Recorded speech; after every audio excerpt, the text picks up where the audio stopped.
We can, at least, write the Rockets and Warriors into the Western Conference playoff slate in ink. The rest, however, requires a no to pencil in evaluating how the final month will play out in the West. With 4 games separating the 3rd seed from the 10th, let's start by sizing up where the teams stand now. The Trailblazers are in the best situation, at 41-26, and have a reasonable schedule remaining. At the bottom are the Spurs, whose situation looks desperate to are bolstered by a favorable, home-heavy schedule from here out. More top NBA draft prospects to watch during March Madness. Here's a basic look at the way the schedule shapes up. Seed team record games home road B to Bezo pp. % pre Trailblazers 4-1-2-6-1-5-7-8-2. 538 4 Thunder 4-0-2-9-1-3-6-7-1. 573 5 Pelicans * 38-28-1-6-10-6-4 * 549 6 Timberwolves 3-9-2-9-1-4-7-7-3. 474 7 Clippers 3-6-2-9-1-7-7-1-0-3. 557 8 Jazz 3-7-3-0-1-5-9-6-2. 489 9 Nuggets 3-7-3-0-1-5-5-1-0-1. 529 10 Spurs 3-7-3-0-1-5-1-0-5-1. 554 * New Orleans has 2 back-to-backs and 1 3-in-a-row stretch, which is counted as 2 back-to-backs.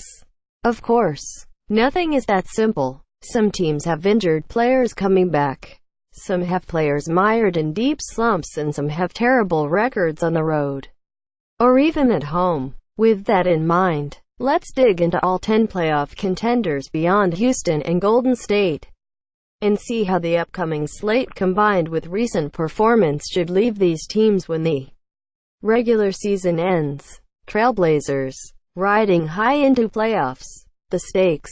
The Trailblazers, after a slow start, are eager to build on the progress they've made in the last 2 years. It would take a drastic collapse in the final 15 games for the Blazers to miss the playoffs. Instead, their focus is on maintaining one of the top 4 seeds and earning the home court edge. The key. Damian Lillard has been outstanding during the Blazers' 9-game winning streak, ranking 5th in the league with a plus-minus of 11.0. He is leading the league in three-point attempts in that span, 10.2 per game, and making 4 of them, which also leads the league. Red flag. The schedule is deceptively difficult. At 538, the remaining opponents don't have an overwhelming winning percentage, and the remaining 15 games go 7 at home and 8 the road. But among the home games are Cleveland, Houston, Boston, the Clippers and Utah, and the road games are not sprinkled throughout their 2 extended trips, 1 of 3 games and 1 of 4. Outlook. Starting with a 4-game cushion and on a hot streak, it's pretty safe to put the Blazers into the playoffs.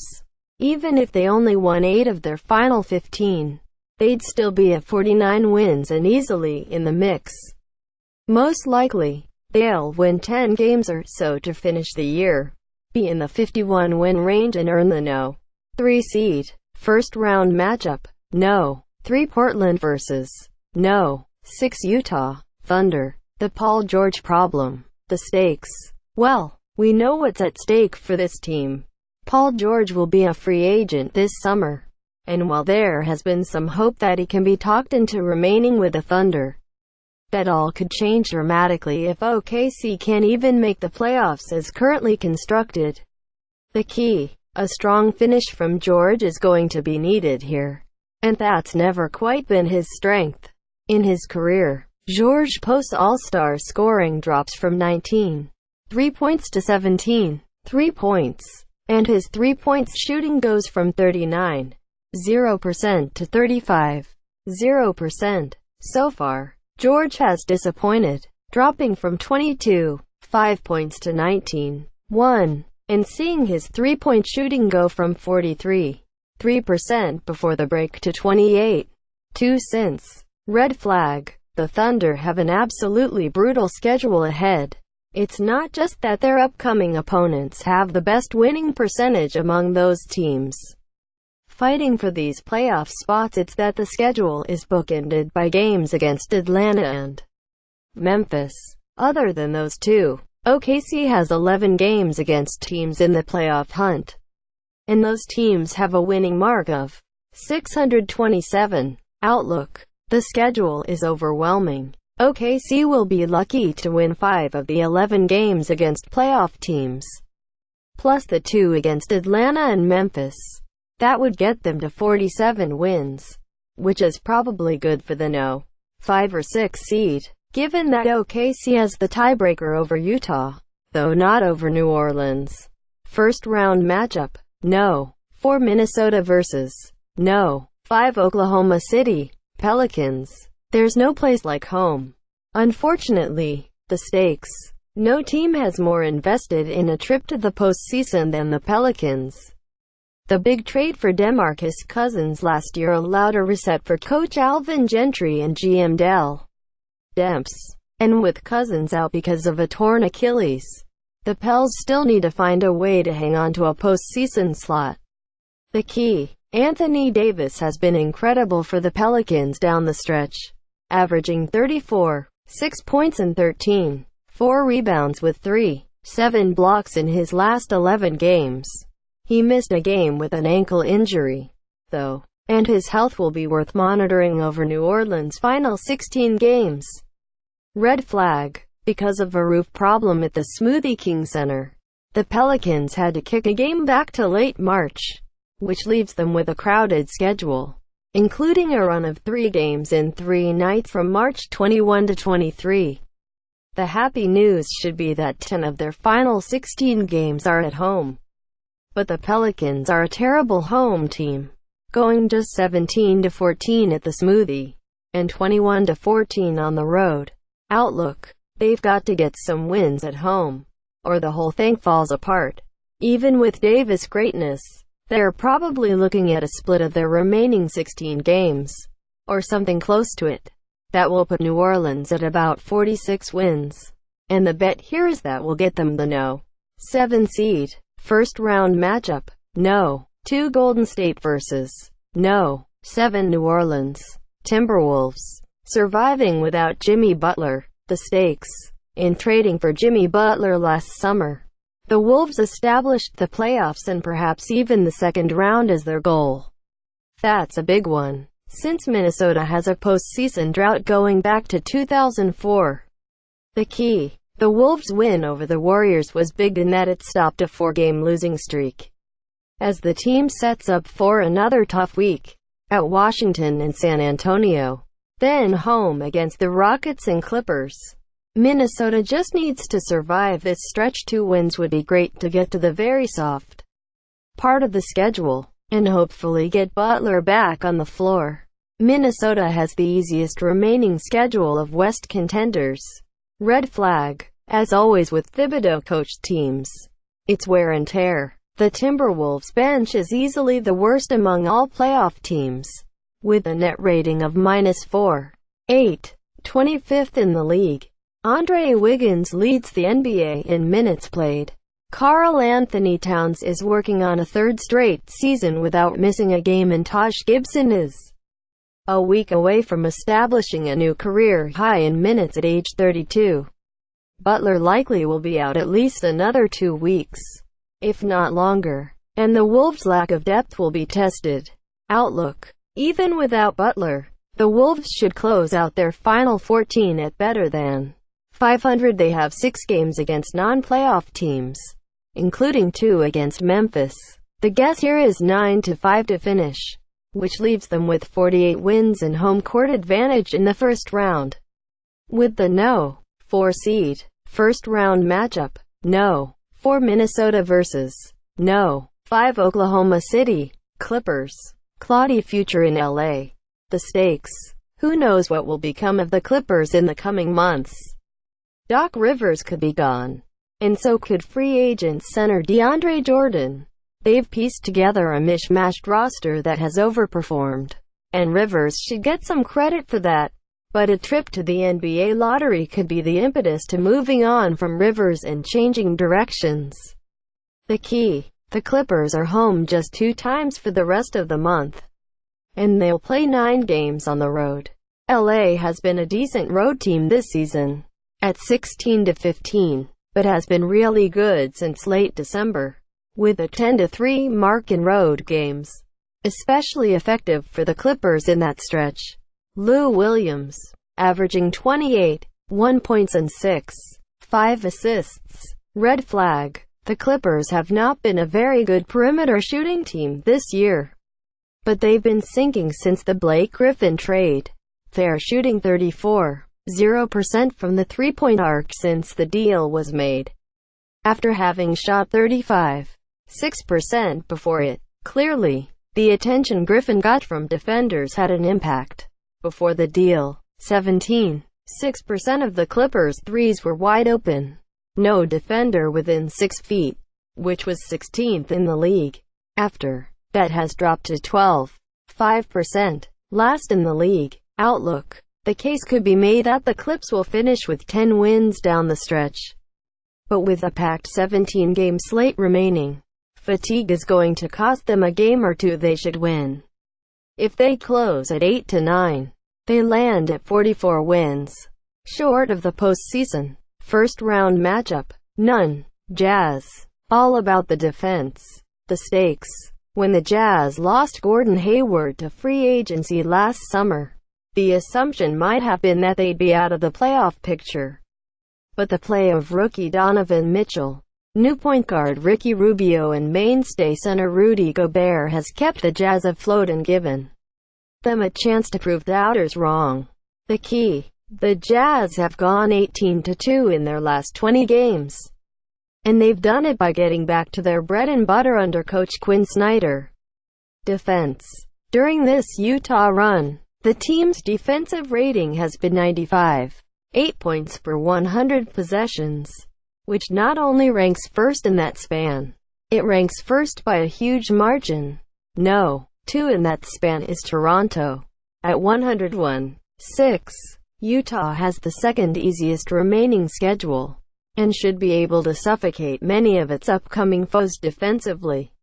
Of its last 15 games, 8 come against teams that rank from 21 to 30 in offensive efficiency, and only 4 games are against teams that rank in the top 10. Plus, the Jazz have been incredible in the clutch. They're 8-0 in their last 8 clutch games, within 5 points with 5 minutes to play, with an offensive rating of 116.9 and a defensive rating of 65.0, for a net of 51.9. Red flag. As good as the defense has been, there should be some concern about the offense. Utah has averaged 98.4 points since the All-Star break, shooting 44.9% from the field and 32.2% from the three-point line. Mitchell has trailed off since the break, 41.7% from the field, 32.1% from the three-point line, and Rubio's brief spell of good shooting has broken 38.9% and 38% from three-point range since the break. Jay Crowder, 37.1% and 32.4%, has struggled in his 12 games with the Jazz. Outlook. The Jazz play 5 straight opponents with records under 500, and if they take advantage of that, they'll firm up their postseason slot.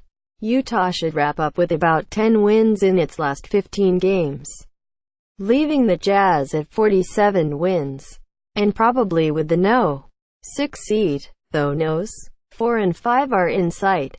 First round matchup, 3 Portland versus 6 Utah. Nuggets. Life on the road isn't easy. The stakes. This is Coach Mike Malone's 5th year as an NBA coach, and while most would agree he has proven to be qualified, He has yet to bring a team to the postseason. His job is not on the line here, but he will be in the final year of his contract next season, and there is some pressure to show results. The key: the Nuggets are 11-5 since the start of February, and have posted an offensive efficiency rating of 116.7 in that span, best in the NBA. Star center Nikola Jokic has been especially good over those 16 games, averaging 19.8 points, 10.5 rebounds and 8.1 assists, while shooting 56.5% from the field and 53.1% from the three-point line. Red flag: 10 of Denver's final 15 come on the road, and that includes a brutal 7-game trip that will decide the team's playoff fate. At 11-20, the Nuggets have the worst road record of any potential playoff team in the league. Outlook: given the difficulty of their closing slate, it's hard to imagine the Nuggets winning more than 7 games from here. And that's optimistic. That would put them at 44 wins. And that's probably not enough to get to the playoffs. First round matchup: none. Spurs. Has anyone seen Kawhi Leonard? The stakes: the Spurs have missed the postseason just 5 times in their history, going back to the ABA in 1967, and have made 21 straight playoff appearances. No one's job is in jeopardy, but you'd have to wonder about the future of the team, especially with injured star Kawhi Leonard slated for free agency in 2019. The key: it all comes down to the return of Leonard, expected this week. He's played only sporadically in 9 games this season, the injury to his right quad causing a raft of consternation within the organization and leading to unhappiness between Leonard and the Spurs brass. A healthy and productive Leonard is San Antonio's only shot at keeping the playoff streak alive. Red flag: the Spurs have been slipping since the start of February, going 3-11 and seeing their makeshift lineups start to wear down. Their net efficiency has been -2.1 since then, which ranks 20th in the league, and they've been miserable in close game situations, according to the NBA's clutch stats, which apply to games within 5 points with 5 minutes to go. The Spurs are 1-7 in clutch games since Feb. 1, with an offensive rating of 85.4 and a defensive rating of 140.5. The net rating in those situations, -55.1, is worst in the league. That might be too much even for Leonard to fix. Outlook: San Antonio starts with a 6-game homestand, and the team will need 4 wins to keep its hopes alive. If that happens, the Spurs should be able to squeeze 4 more wins out of the final 9 games. If Leonard is healthy, that would give them 45 wins, and the guess here is the No. 8 seed. First round matchup: No. 1 Houston versus No. 8 San Antonio.